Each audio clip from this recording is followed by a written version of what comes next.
So we were talking about helping the tapper learn to forgive themselves. And this question has come up a couple of times in the group, so I think it's worth addressing to the whole group. Somebody was saying, like, if the tapper has a very negative habit, maybe like self-harm, would you actually want to tap with them and say things like, even though I cut myself, or even though I feel like harming myself, or does that reinforce that behavior?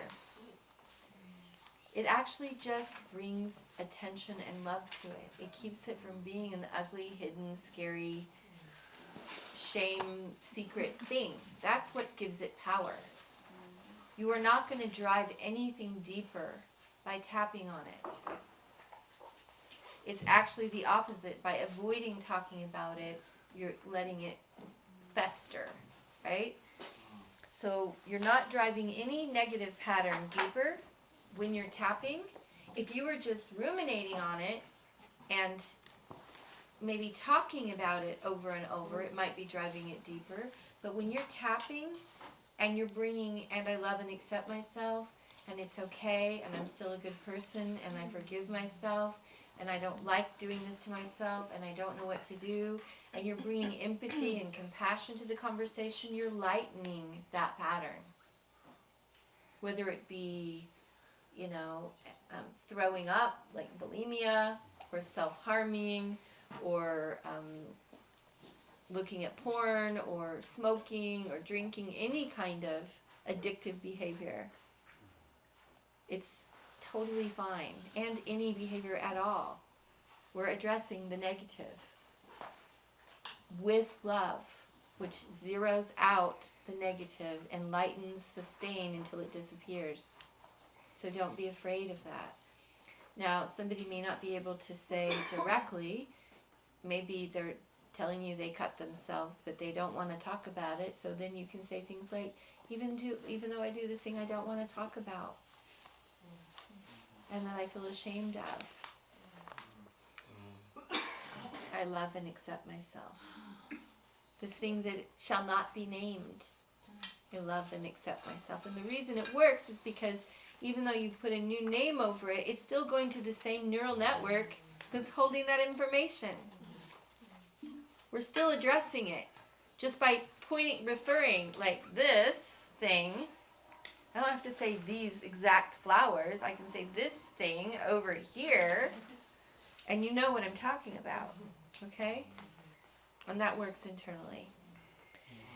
So helping them come to being open to forgiving themselves someday.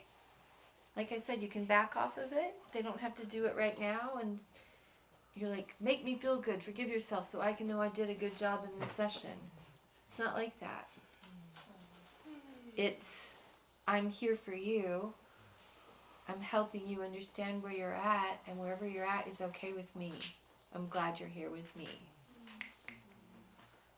Okay?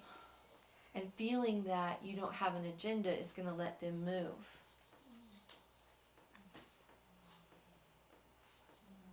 You just had a whole lot of resistance move that you've had your whole life. Because I didn't have an agenda on whether you kept it or left it. I just pointed it out to you and let you have it. Okay? So as they become willing to forgive themselves, because they can start to imagine that maybe we shouldn't keep a child in jail for the rest of our lives over this, or a young adult who, given the circumstances, made choices because they were in survival mode or didn't have any other resources, and you want to just kind of break down that situation for them. Today in our group, I asked somebody if they were ready to forgive, or, to take care of that inner child. And they just glared at me. And I was like, how would you treat that person if they were your child? And they were like, oh. It's like, yeah. They're more your child than the child that you have. I find it interesting that we want to keep punishing a child for circumstances beyond their control for the rest of their lives. But we would never do that to a real child. We'd be like, little buddy, it's not your fault, you know?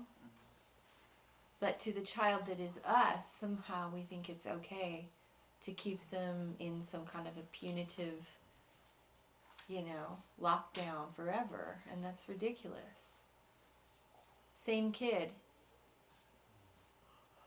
So that's what we mean by reparenting ourselves. We're using that love that we would have for our own children or for someone else's children, or be an advocate for abused children, and we're putting it on the abused child that we were. And making sure that they know that it's not their fault. And that they are forgiven because it was actually never their fault to begin with. So forgiveness isn't even a question. Okay? Even if they did bad stuff. Right? Kids who are hurt and neglected and tormented and abused and molested and abandoned and misunderstood and overlooked act out because they're in pain. All children, including the one you were.